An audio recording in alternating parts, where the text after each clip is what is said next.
Yo, yo, yo! It's your girl Rose Gold, and you are tuned in for another wonderful episode of Heartbreak Hill podcast. Today, I have a very, very, very special treat. I have the beautiful, amazing Phindile Tshabalala hailing all the way, from Canada, here to discuss with us today mental health in Black children. Now, Heartbreakers, if you don't know already and you haven't been keeping up, I had the opportunity to interview Phindile on another platform a few weeks back. Very, very interesting topic. We talked about issues with psychiatric treatments. Go ahead and listen to that episode if you haven't already. But today, without further ado, Phindile, welcome. Thank you so much for being here with us today. Hi, Rose. Thank you so much for having me. Absolutely. It's such a pleasure. I'm so glad that I was able to get on your schedule. I know that there's a lot that you do, but I really wanted to share your expertise with my audience specifically. Black Mental Health Matters was the platform, that we had spoken on before. And I kind of want to still stick to the mental health topic, but I want to specify it a little bit more, kind of zone in a little bit more into what exactly or how exactly mental health is affecting our Black children. But before we get there, can you tell my audience a little bit about yourself, what educational background you have, and what you do currently today? Sure, absolutely. Just for a little bit of background, I focus specifically on public health, and I specialize in epidemiology. So, for the last couple of months, I've been looking more at the public health side of things, focusing on public health in terms of our mental health for our young Black adolescents, how mental health affects them in today's age, with everything that's happening with the internet the way that it is. Obviously, we're experiencing mental health in a completely new way. And so, just trying to figure out different ways to address the gap that there is in terms of resources for young Black youth when they are trying to access mental health resources.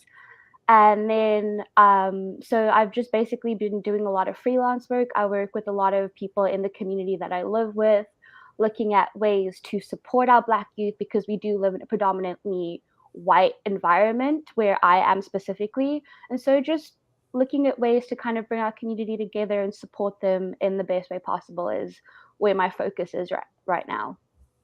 Wonderful. And then you had told me before that your original studies were in Africa, but then you came here to finish up your studies, or do I have that wrong? No, you're right. So Okay. I am from South Africa. I was born in Zimbabwe, raised, went to primary school, high school in South Africa. And then I had the amazing opportunity to come to Canada to study.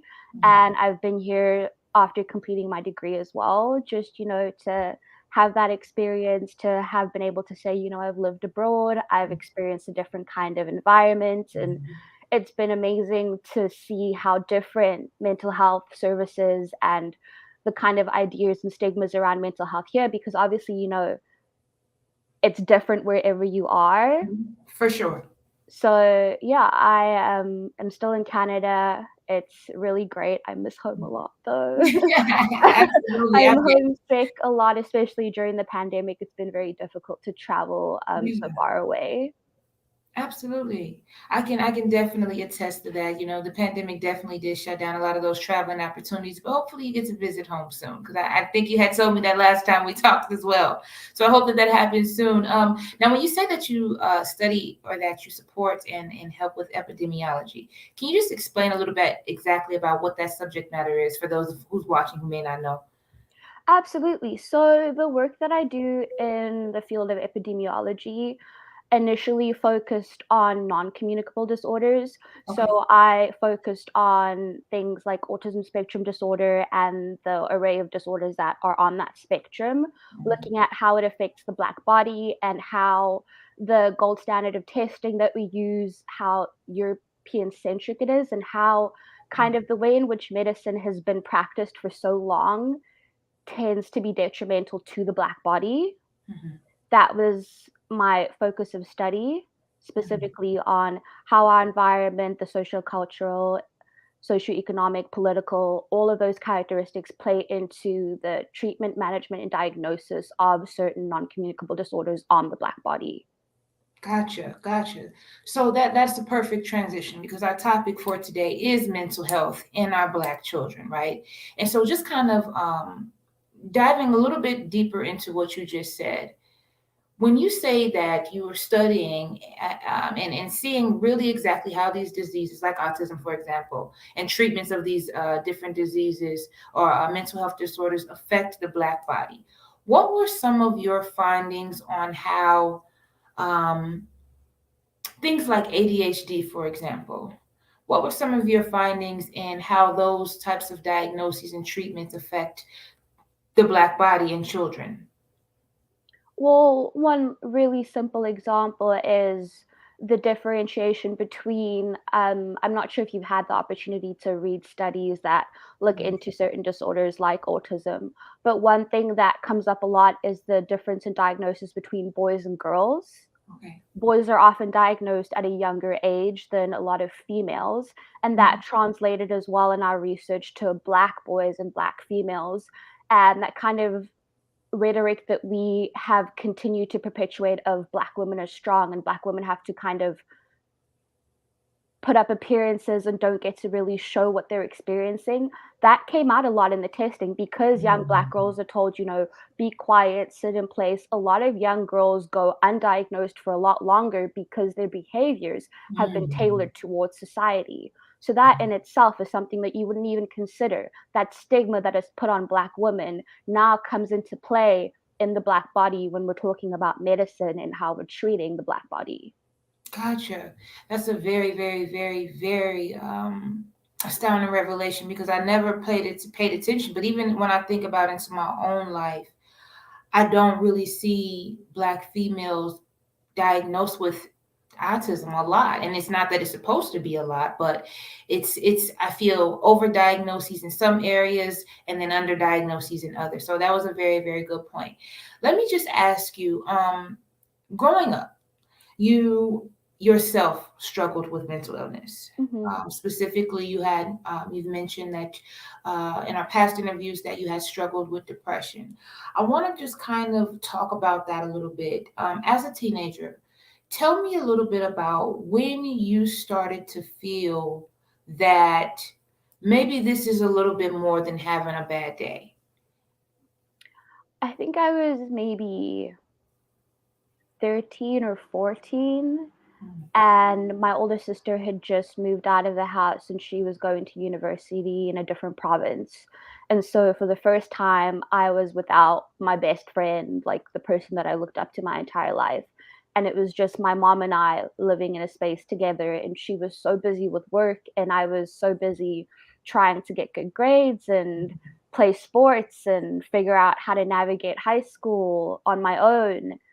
And I recognized the way that certain situations would make me feel Mm. compared to my close friends, and how my reactions to certain situations were way more over the top than a lot of people's reactions, or Mm. the impact that something would have on me would be completely different to the impact it would have on one of my close friends. And it was at that moment in time I was like, "Oh, maybe something is wrong. Why do certain things affect me differently? Why does everything feel so much more volatile?" You get told you're a teenager, things are gonna feel over emotional, oversensitive, and you kind of attribute it to that. But when you look at the spectrum, you're on the complete opposite end of where everyone else is, and you're just like, wow, something's wrong. I'm different. Something different. Now, were people bringing your reactions to your attention, or was this like a self-analyzing thing? Like I'm overreacting and they're not. Oh, absolutely. It was brought to my attention Mm. numerous times, but I didn't know what it was, and I thought Mm. that I was being attacked or I was being Right. isolated for being different, or my friends didn't understand, and it resulted in a lot of chaotic behavior. Like, Mm. I hate to say it and I think about it, I was a horrible teenager. Mhm. All because I didn't know what I was experiencing. I Right. felt like no one was there to support me. Mhm. But the result of that really was just I was a horrible person to be around during Mhm. like those really early stages of life going Yeah. into depression. Absolutely. And thank you for sharing that. And so tell me about, so you're experiencing these behaviors, you're starting to notice, okay, and people are bringing it to your attention. Your reactions to things, everything is not an attack. Your reactions are a little bit over the top. You're seeing in yourself, even at a young age, which is amazing, by the way, you're seeing that maybe, I am overreacting.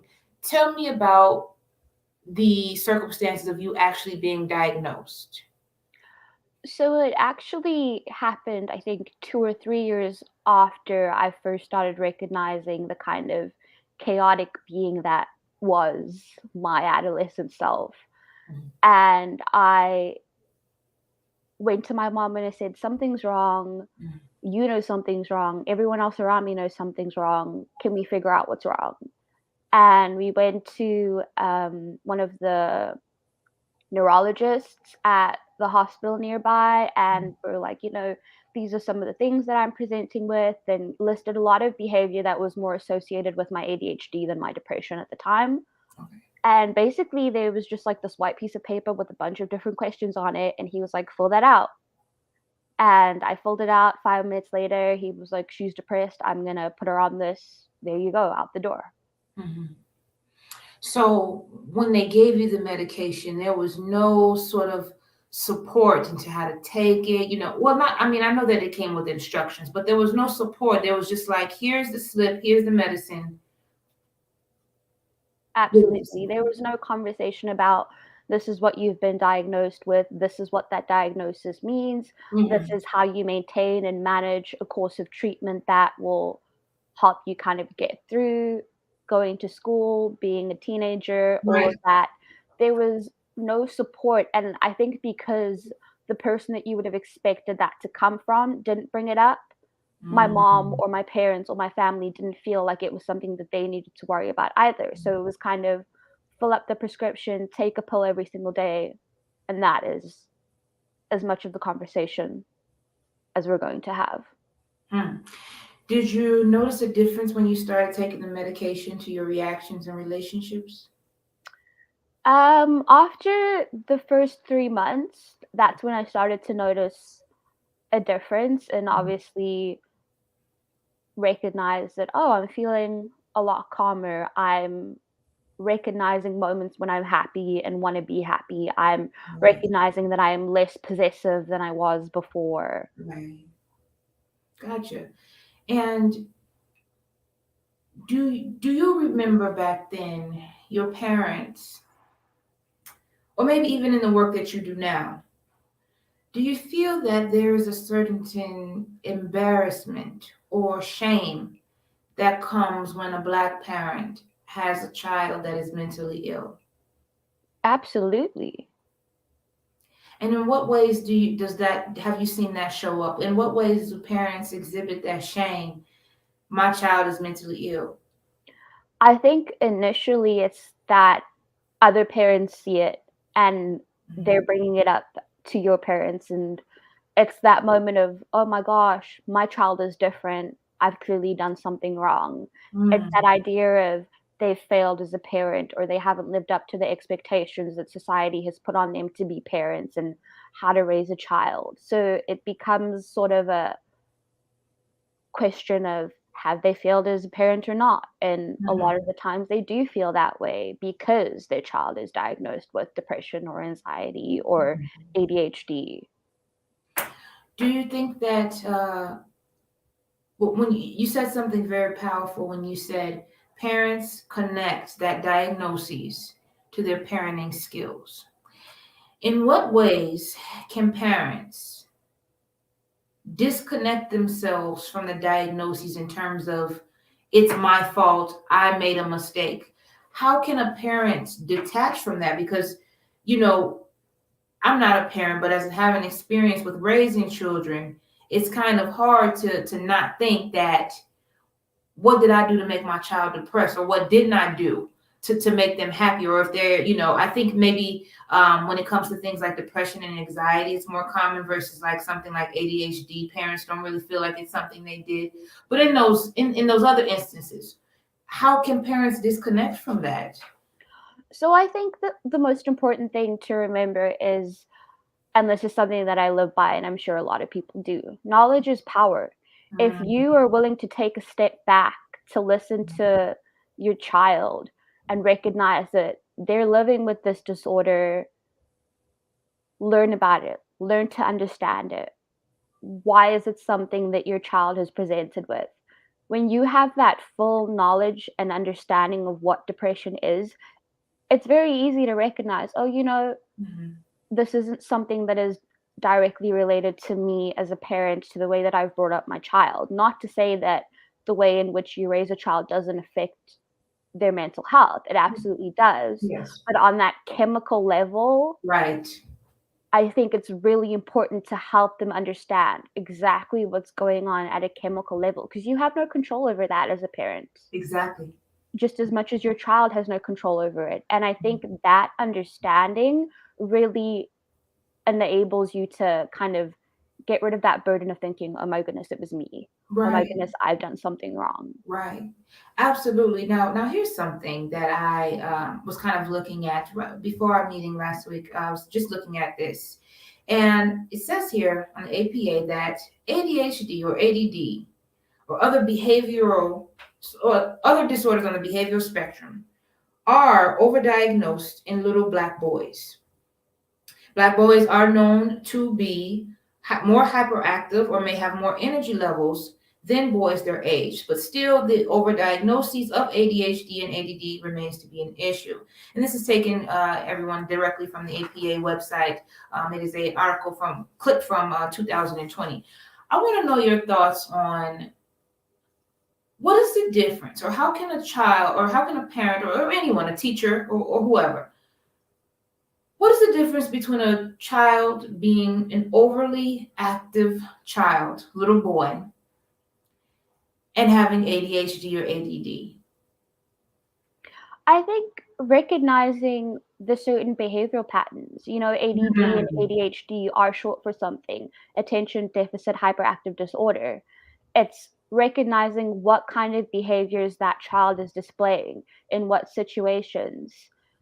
There's the difference between someone being a class clown and making jokes and, wanting to have fun with their friends compared to someone that is unable to sit still, or someone that has a difficult time completing academic tasks in an academic environment because there's so much happening with their brain chemistry, and the environment around them might be too overstimulating or understimulating. Right. So I think it's recognizing what behaviors are normal and what behaviors are abnormal in a certain environment. Mhm. That's Absolutely. definitely key. Yeah, I love how you said comparing your normal patterns to what exactly is going on. So, like you were saying, it's a difference between somebody just wanting attention and being a class clown, just for an example, and then literally being unable to sit still and concentrate or complete the tasks that are given to them. And that's in a school setting, but even in any other setting. So, I love that. Your suggestion is to pay attention to the baseline. What is the normal? What is the Absolutely. normal pattern for you? Yeah, and to recognize the biases. It's very Mhm. easy for a person to look at a black body and be like, "This is too much for me. I'm going to say that this child has ADHD. It means I can give them a pill and I can handle them." Mhm. There's often this desire to want to control the black body if it feels like it's uncontrollable. Yes. Yes. And that is such a big problem that a lot of our Black males specifically face in today's society. They are seen as over the top, hard to manage, and Mhm. anything that gives you the opportunity to manage it without really putting pressure on you, that's a plus to a lot of people. Mhm. And that's something that shouldn't go unrecognized, is the Mhm. damage that we do because of those kinds of backwards ways of thought. Mhm. How might depression show up in a child? Because it's not always being in the room in the dark and not wanting to be bothered. How can a parent, what are some of the things that a parent or aunt or whoever, a teacher can recognize and say an assessment may be needed? It's so difficult because it's so dependent on the person. Right. Like, I can say for me, when I was at my lowest, I was overachieving, getting really great grades, really friendly with people. And then when I was by myself, I was feeling really, really deep and really, really dark. And then there were other times when I was absolutely chaotic and just off the wall, emotional, couldn't be controlled. So Mm-hmm. it's so dependent, but I think drastic changes in behavior, changes in routine, and it sounds like such a difficult thing to recognize because, you're living your day-to-day life and life is so fast-paced now. You aren't always gonna be able to see that if you're a teacher and you have 35 children in your class. Mm-hmm. It's hard to Right. recognize those differences in a child's behavior because there's so many other things happening. The Right. same with the parent. It's hard Right. to recognize those minute differences. I think an open line of communication is all that you can have. Right. Making sure that your child knows that they have a space to come and speak with you if there's ever an issue, or you as well, check in on your kids. Yes. It's so important, even if they're laughing, having a good time, check in, make sure things are okay. Mhm. I'm a really strong advocate and believer in, even if things aren't going wrong and if everything's okay, a therapy session here and there never hurts. Giving your Mm. child an outlet that is safe for them never hurts. Letting Absolutely. them know that their voice matters is never a problem. Absolutely. I love that, Penley. I think that more parents need to hear that. There's such a stigma against therapy in the Black community, especially those of us who grew up in the Black church. Um, on a chemical level, especially on a chemical level. You can have all the church that you want, and God does heal and take away. And I'm not saying that He doesn't, but I do think that those approaches and relationships to therapy are very, very important. So thank you for mentioning that. I wanted to ask you a few other questions. Do you think, and in your studies and in your experiences, do you think mental illness is generational? I definitely think there's a hereditary aspect to it. I definitely think that it might not always be very clear cut, but I think a lot of the experiences that our parents had, our grandparents had, our great grandparents had, definitely translated into the bodies of the people that are still currently present. I Mhm. see a lot of my grandmother's trauma in my mom. I see a lot of my Mm. mom's trauma in my sister and I, you Right. know? And I mean, I don't have kids, my sister doesn't have kids. My hope is that if we do, having recognized that we carry that trauma, we won't continue to share it. Um, but so yeah, I think there's definitely a hereditary part of it, but then Yeah. there's also a kind of generational part of it as well that has a lot to do with the environment Mhm. and unfortunately things that we have no control over. Mhm. Absolutely. I think a lot of times in our culture, especially as being Black men and women, we don't necessarily have the time or the luxury of taking care of our mental health, or it's not something that's talked about. Um, so I guess my other question for you would be, for those watching or those who may be curious, how can they introduce the conversation of mental health to their family? Because I'll be honest with you, there's almost this thing where like Black boys especially are not allowed to be depressed. Black women cannot be depressed. It's not real. I remember I It's a had, luxury to feel sad. Take a day yeah, off because you feel sad. I've grown exactly. up in an environment where that has been something that's said. It's depression is a luxury. We don't have Yes, the luxury or the time to be upset, to be sad, to feel our emotions. absolutely. And so you think that how can one introduce the subject or the topic of mental health to their family or to their kids or whoever it is that they are supporting at that time? How can you introduce that conversation of mental health without offending someone? Is what I'm trying to ask. I oh, whew. Um, this is like such a sensitive topic because it is such a taboo topic to talk about when you're Yes, expanding. absolutely. Um, I think it's always dependent on if you're coming from a point of view of someone who is depressed or you're aware of someone within your circle that is depressed. But I think slowly starting to have discussions about mental health and speaking about like wellness, health and wellness is a part of mental health. Starting conversations with your people or with your circle about things that make you happy and things that you're doing on a daily basis to kind of keep your mental health at a positive level. Start talking about things that I like to do, things that make me happy, or what I do when I'm not happy, Mhm, recognizing that there are different emotions that we feel. mhm. And just talking about your emotions because that's not even something that we do. Right. No, absolutely. That's not even something that we do. So just starting Absolutely. to recognize that you're in a space where your emotions and your feelings are valid Mhm. and you should be able to voice that within your circle. Absolutely. Absolutely. And so I'm a kid. I'm, 13, 14, whatever. And I go to my mom and I say, Mom, I think I'm depressed. What do you think? Because I think that when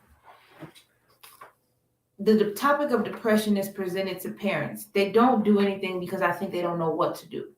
So I had a friend a few years back, and her son I think was maybe around 9 at the time or something like that. He had wrote a letter to himself about being depressed. Now he's just a little kid, he's only 9, so she didn't really quite take it serious. Well, anyway, he's 13 now, or no, 14 now, and he's experiencing some deep issues right now. And so this is not to fault or blame anyone. I'm just asking what really is a parent to do when their child, especially for single, a lot of us are single parents. What is a person to do when their child writes a song or a poem or they say, I'm depressed? How should they respond or react to that?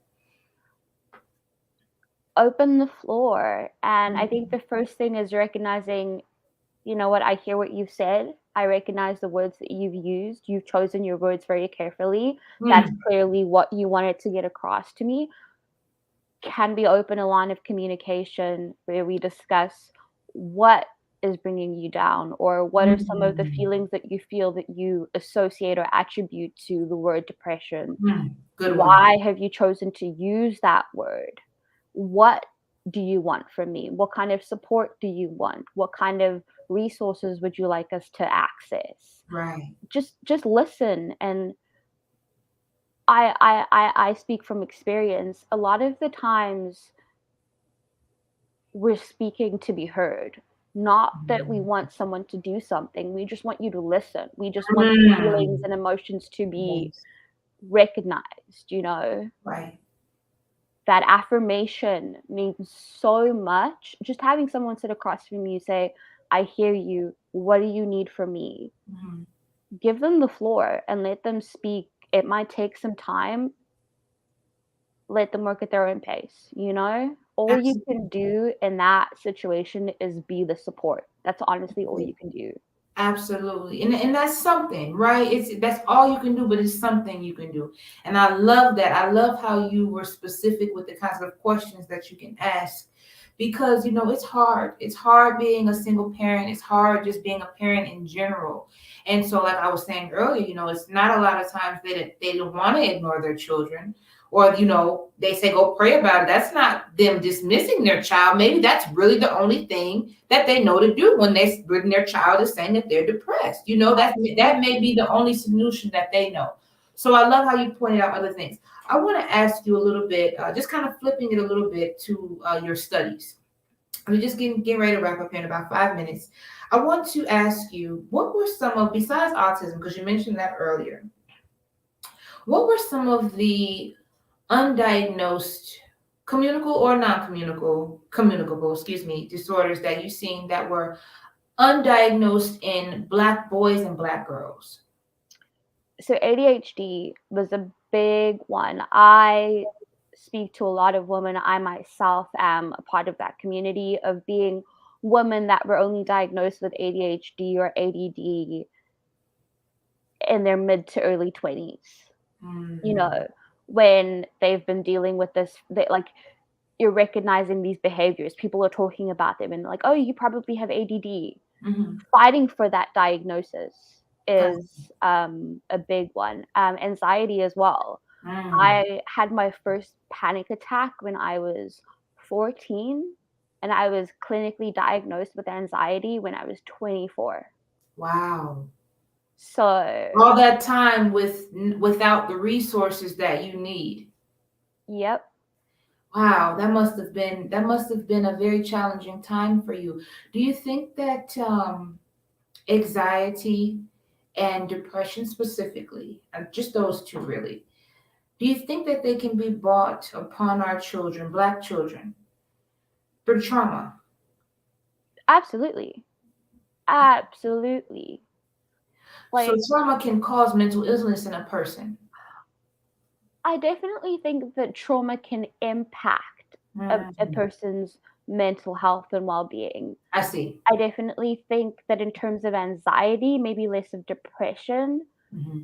your trauma can have a very strong effect on whether you have anxious traits later on. Like, for me, my anxiety was brought on by traumatic experiences. I didn't Sure. have that anxiety before, Right, right. Absolutely. and I managed it quite well. Hmm. Whereas for some people, it could be social anxiety related to just not feeling safe in a public space.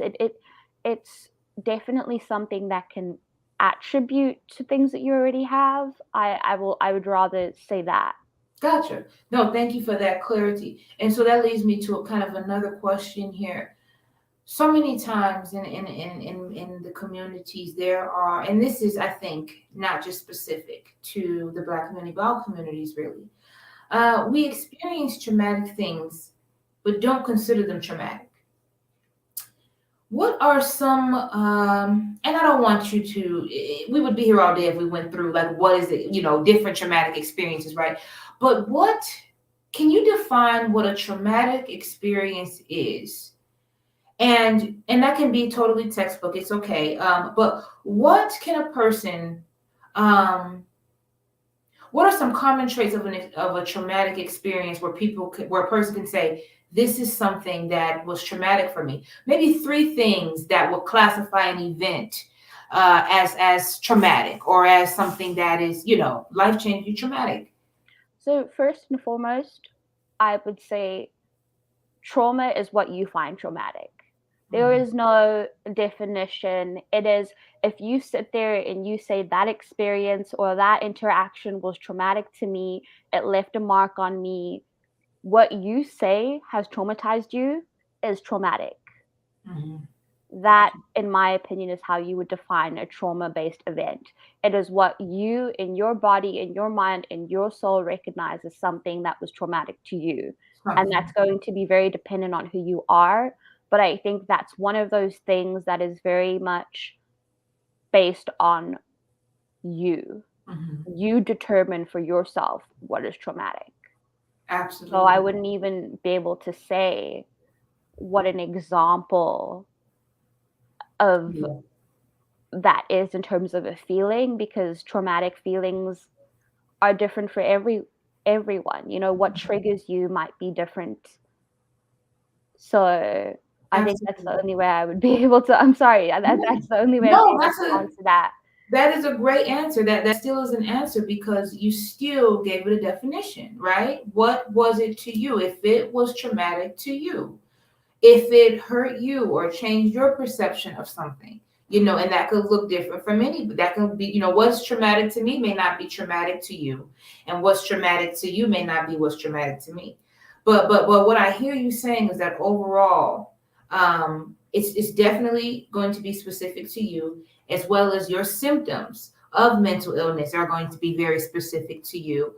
Mhm. But it's important to pay attention to what your normal is, and then compare it to what others are maybe saying or others around you in terms of if there may be a mental illness problem. Absolutely. And I mean, a lot of the times there will be behaviors that other people share. If you go Mhm. on Twitter, you'll see people tweet and be like, my ADHD brain not letting me get a task done or something like that.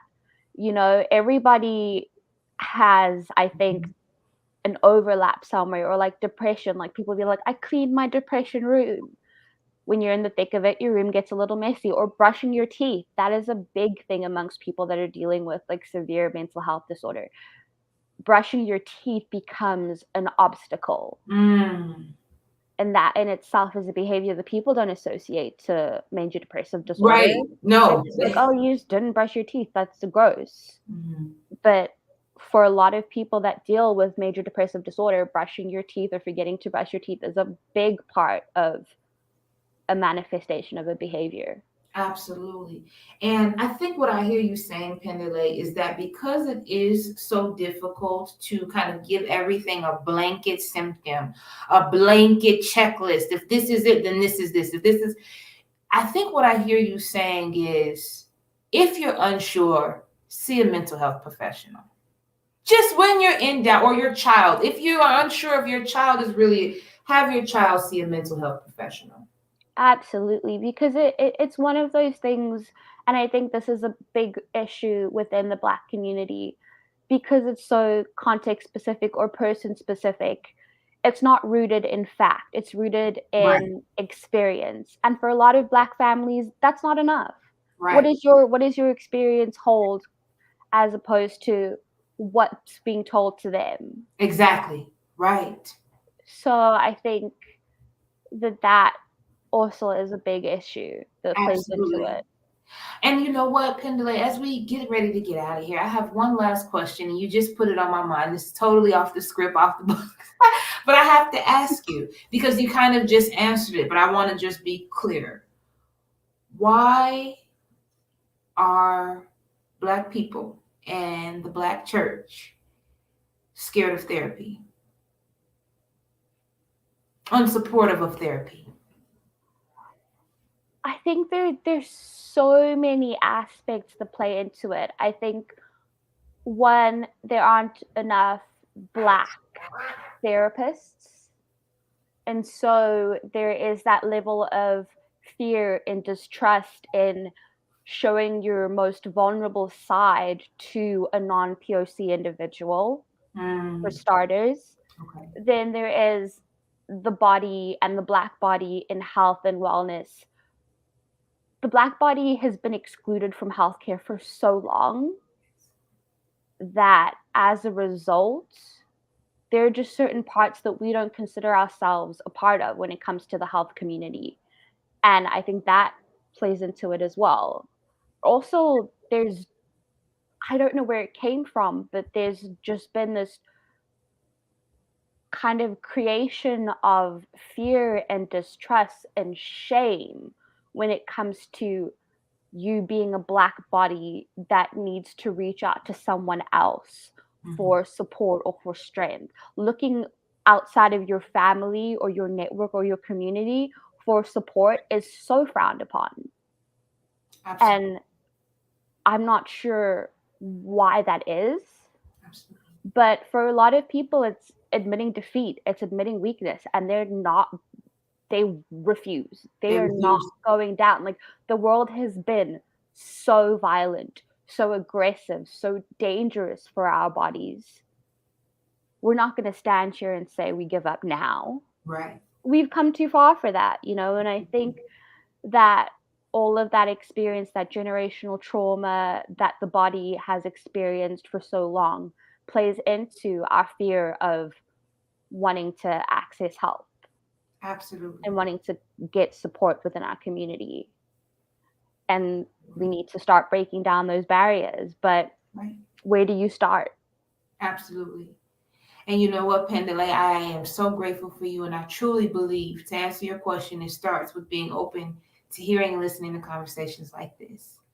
Heartbreakers, you could have been anywhere in the world, but you decided to be here with me. If you are interested in having a question read on air, which we will do in just a second here, please send it over to hp at heartbreakhillpodcast.com. If you want to know more about the wonderful Phindile, I will be dropping her LinkedIn profile information in the comments of this episode. Phindile, it was so wonderful, amazing, and outstanding having you. I wish you nothing but the best of luck, and I hope we stay in touch. Thank you so much. It was really lovely to speak with you today, Rose, and thank you for having me. Yes, absolutely. Bye, Phindile. Bye.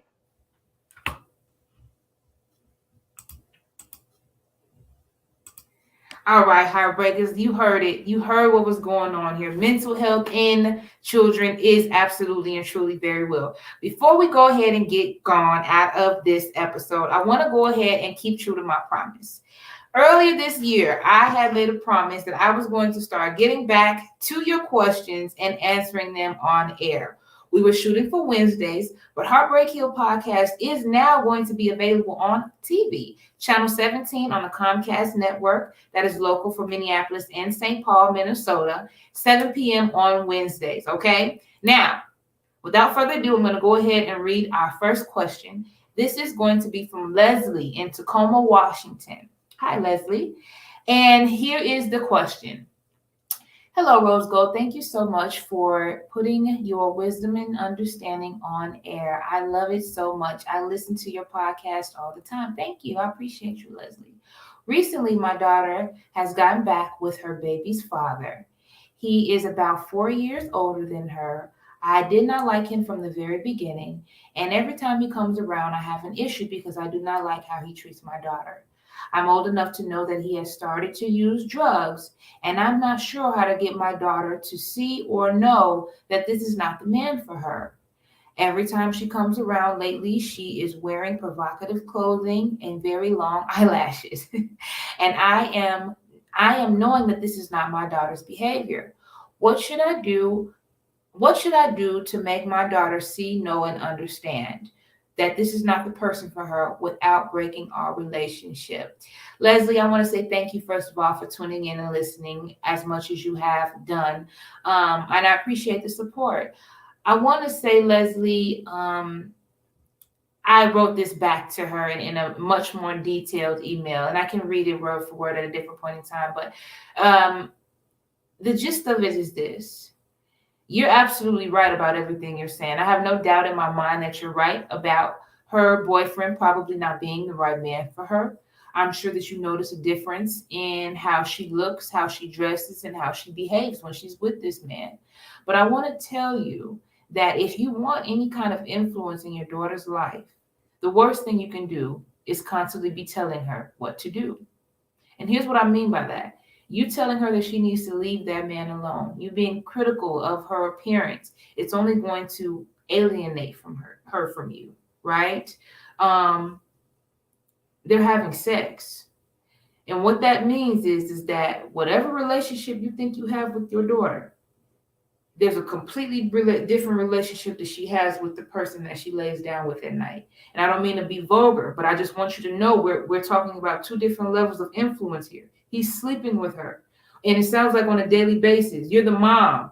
So it's like, if you want influence, you're going to have to use honey to get it. Stop being so critical every time she comes around. If you don't like her clothes, buy her new clothes. And she probably won't wear them.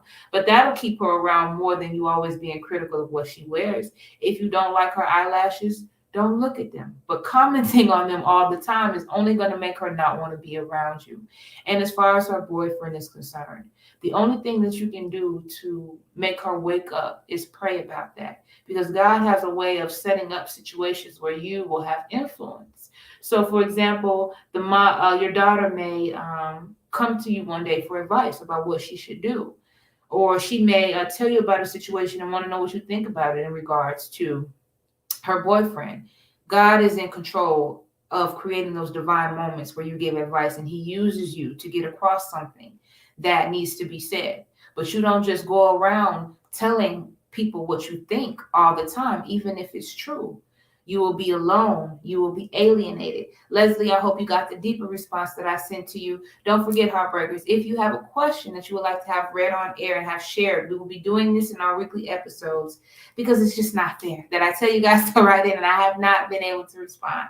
Go ahead, send us an email, hbhp@heartbreakhillpodcast.com. While you're at it, follow us on all social media platforms at heartbreakhillpodcast.com. I love you all, and remember, breaking hearts, blowing minds, one conversation at a time.